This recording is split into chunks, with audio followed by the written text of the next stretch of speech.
De volta aqui no Além da Notícia, o tema é nomofobia. Se você ainda não sabe o que é, acabou de sintonizar também, eu leio de novo porque de fato é novo.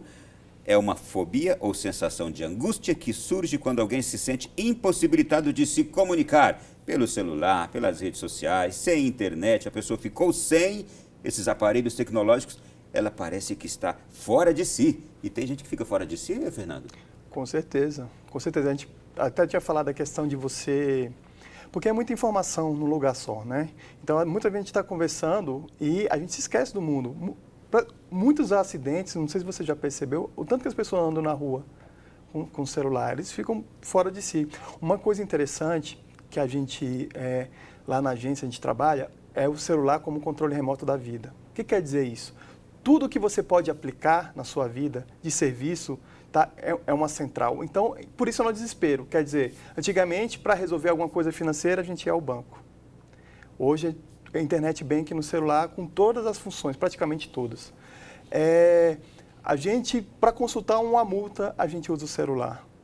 Para avisar alguém, para buscar o seu filho, qualquer outra questão, a gente usa o celular. Então, a questão da nomofobia, né, que é o no mobile, o medo de ficar sem celular, é justamente por isso, porque cada vez mais a gente trata isso como a central da sua vida. E quando você deixa de lado, você fica desesperado. E várias vezes eu me deparo com pessoas rindo. Ela está olhando para você e está rindo. Tem outras que, claro, estão ali sério. Mas eu já falei, puxa vida, ela está de fato em outro lugar. O interessante essa pergunta sua, porque me fez lembrar de um caso, um consultório que a esposa trouxe para mim, dizendo que o marido estava tão dependente do celular que ele não desligava, né? Ele carregava, colocava e ia dormir. E um dia deu aquele toquezinho do WhatsApp, e ele meio que sonâmbulo levantou, pegou o negócio, olhou, ela olhou de lado e ele estava lá olhando para o celular, depois ele foi, desligou e deitou e dormiu de novo. No outro dia de manhã ela perguntou quem era. Ele, o quê? Ele, tão repetitivo estava aquele movimento que só o toque já o despertava no sentido de buscar a informação, né? Claro. Então, essa questão da dependência, nós somos dependentes de muitas coisas em sociedade. Como eu disse dessa revolução, nós estamos com um novo diante de nós e esse novo vai revelar essa dependência do ser humano. Quando o Marlboro fazia sucesso nos anos 60 e 70 e mostrava na televisão aquele cowboy bonito andando, fumando e tal, quantos dependentes foram projetando na sua imagem que aquilo seria bom para ele? Então, a grande questão da tecnologia atual, as pessoas estão fazendo o mesmo movimento hoje com novos vícios, hoje com novas dependências, porque ela quer se adaptar a esse novo que está chegando. Então, muitas das questões que nós temos que observar o problema está no que vem ou é no próprio sujeito que precisa se repensar, né? Essa é a grande questão que nós ainda não estamos parando para fazer uma autoanálise crítica de nós mesmos. A gente não nega que é extremamente, hoje, indispensável, útil. Agora, quando se torna dependência, no caso desse esposo, quando se torna dependência, como é que a psicologia trata? Como é que no consultório os senhores lidam com isso? Porque existem pessoas, de fato, que a gente já conhece, de casos extremamente graves. Sim. A questão de qualquer tipo de dependência, nós vamos ter dependência química, dependência sexual, dependência de tecnologia, como uma forma que está aprisionando aquele sujeito e vinculando ele a algum espaço de falta no seu interior. Então, a partir da questão da topologia psíquica, nós vamos estar analisando o que é a necessidade dele de buscar uma fala fora, de suprir dentro dele mesmo. Então, a reflexão terapêutica que vai ser feita é a partir desse ponto. Quais são as faltas ou a necessidade de autoafirmação que ele tem com ele mesmo, numa busca de tecnologia ou de outra coisa, para afirmar aquilo que ele não encontra no seu próprio espaço subjetivo, né? É essa falta com esse sujeito que demanda ele, de alguma forma, exteriorizar algo e buscar algo que fale, olhe para mim, né? Eu também estou na onda. E essa é a grande questão. Então, isso é desconstruído a partir da terapia.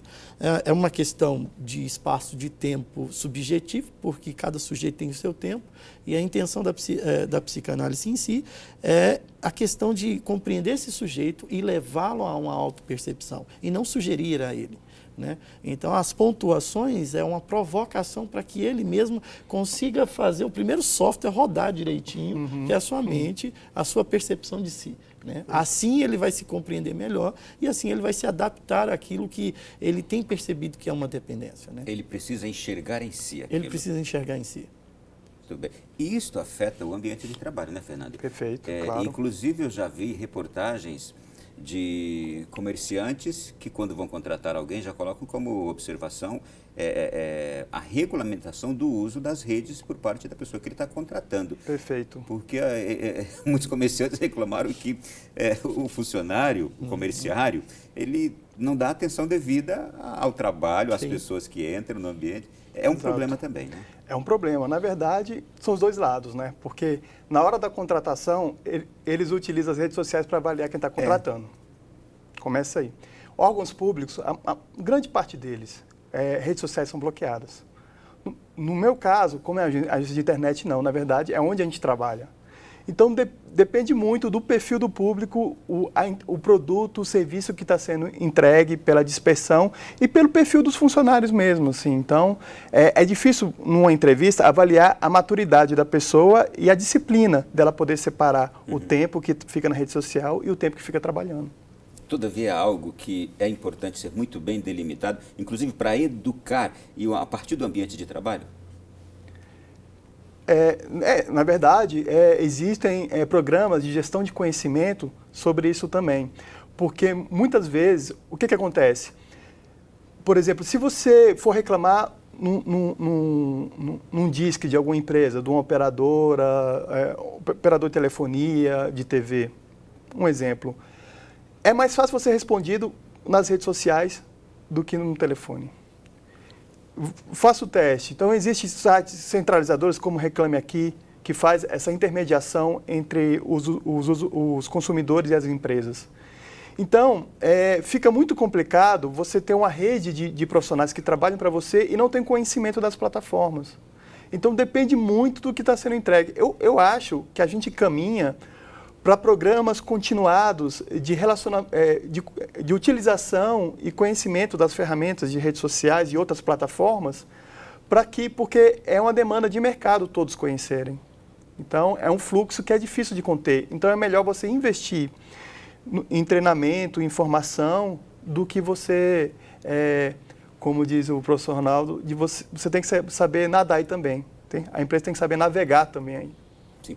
Deixa eu perguntar agora algo, eu quero ter a percepção do que os senhores pensam com uma visão futurística. Até onde esta revolução tecnológica, e falando especialmente da nomofobia, que tudo está relacionado, até onde a gente vai chegar? Eu digo no mundo do trabalho e eu digo na relação pessoal com essa tecnologia. Uma visão futurística, os senhores acham que a gente vai chegar até que momento, hein? Eu conversando com o Fernando agora há pouco, eu disse para ele o seguinte, eu tenho um amigo de filosofia colombiano, que ele disse o seguinte, nós temos que parar de olhar para a civilização e olhar o pós-humano, né? Começarmos a fazer uma reflexão pós-humano, porque nós já temos uma impressora que imprime em 3D órgãos humanos para fazer estudos. Nós já temos, e daqui a pouco nós vamos estar fazendo essa tecnologia de tal ponto que ela possa ser usada internamente no sujeito. Então, nós ainda estamos muito primários olhando para essa tecnologia e essa revolução que é muito maior do que a gente possa imaginar, né? Ela não tem limites. E a consistência dela, a estrutura dela é para isso, ela não ter limites. Ela busca, a partir da dependência do sujeito, a partir da necessidade desse sujeito, suprir essa necessidade. E ir atrás de espaços que possa se fazer comércio e que se possa suprir a demanda desse consumidor. Então, quando a gente olha para uma visão futurista em relação a dependências e outras mais que virão, que a gente ainda vamos usar uma sopa de letrinhas para dar nome a elas, né? É um mundo que eu só percebo o seguinte, nós precisamos reforçar as famílias. Elas precisam ter esse conceito a partir delas mesmas para começar a formar esse cidadão no seu próprio seio familiar. O Estado não vai fazer isso, não tem condições de fazer.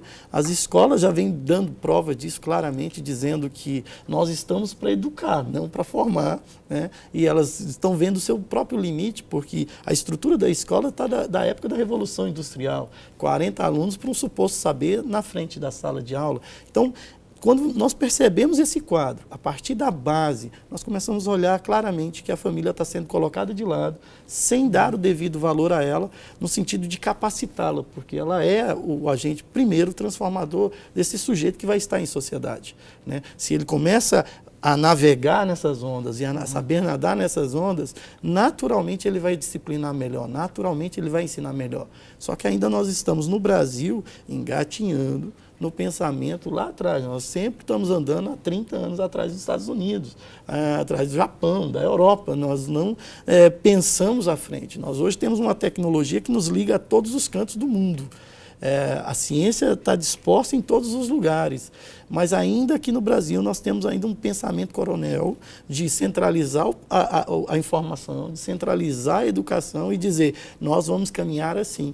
Então nós não formamos uma sociedade que vai ser tomada por todo um contexto social de mundo. O mundo vai se tornando pequeno a partir da tecnologia, né? Então você não precisa hoje nem estudar um idioma para você ter no próprio smartphone um tradutor simultâneo, né? E os valores eles precisam vir da família. Ela é a primeira sociedade desse sujeito. Freud vai construir toda a relação familiar, dizendo da imagem do pai, a imagem da mãe, e como que esse sujeito ele se interage com essa sociedade primária, né? Antes dele abrir a porta e conhecer o mundo lá de fora, ele conhece esse mundo interno aqui, cheio de afeto, e que ele precisa aprender a se relacionar melhor. Então, sempre enfatizo, voltemos para a família e vamos olhar para ela. Deixa eu ver se eu peguei uma essência do pouco que você falou aí. Tudo vai girar em torno de, existem todas essas possibilidades, mas eu preciso ter um autocontrole. Sim. Eu preciso saber o meu limite de viver neste ambiente, utilizar-me dele para tudo que for necessário, mas mantendo sempre um controle e um limite pessoal. O apóstolo Paulo falava isso em 1 Coríntios 6, né? Todas as coisas me são lícitas, né? Mas eu não posso e não devo me envolver em tudo, né? Ou seja, o limite parte desse sujeito que faz uma autoanálise de si mesmo. Uma exigência cada vez maior Sim, de nós termos sim, este sim. domínio, esse controle, e não deixar que a tecnologia nos domine. Sim. E no mundo do trabalho, Fernando, visão futurística, vai ser cada vez mais, serão cada vez maiores as possibilidades, as ofertas. Sem dúvida. Porque todos os dias a tecnologia nos mostra algo que avança mais, né? Perfeito, principalmente no nosso mundo da comunicação, né? A gente vê uma revolução, por exemplo, que o jornalismo está passando, dessa migração dos meios tradicionais para os digitais. Olha que coisa interessante. Hoje mesmo eu li uma matéria do ressurgimento dos portais de comunicação, dos grandes grupos, pelas redes sociais.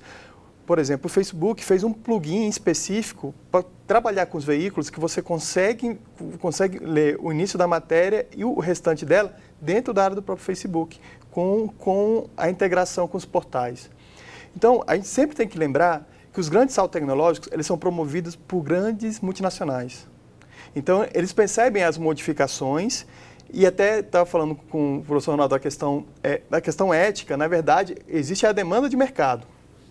O que existe é isso. Então, as pessoas precisam se comunicar de forma mais rápida. Por exemplo, tem o Kindle, outras coisas que facilitam a leitura. Mas a nossa geração é perdendo cada vez mais o poder de contemplação. Cada vez mais vai ser difícil nossos filhos lerem livros de mais de 200 páginas. E isso, no mundo dos negócios, o que acontece? Eu tenho muita informação, mas os grandes profissionais são aqueles que conseguem trazer experiência para o processo, que conseguem extrair da vida experimentando. Então, o nosso grande discurso nós temos várias possibilidades, muitas, só que cada vez mais o mundo é uma coxa de retalhos que ela é trançada com fios os fios que traçam essa coxa de retalho é a experiência das pessoas que estão envolvidas. Então, esse mundo. É muita informação, mas você tem que ter experiência para transformar aquela informação em conhecimento. Estou pensando aqui. Realmente, Vamos fazer o seguinte, uma pausinha para você que está em casa e para nós aqui também. Eu quero voltar daqui a pouquinho falando ainda a questão do lixo tecnológico, que a gente faz com esse lixo que a gente está produzindo. Quero falar sobre comércio, economia, dependência de tudo isso e o consumismo, porque tem gente que já fica esperando a próxima edição de todos essas máquinas tecnológicas, esses celulares, essas coisas todas, também ali o controle e o meu limite. Eu preciso de tudo isso, como lidar com isso, no próximo bloco.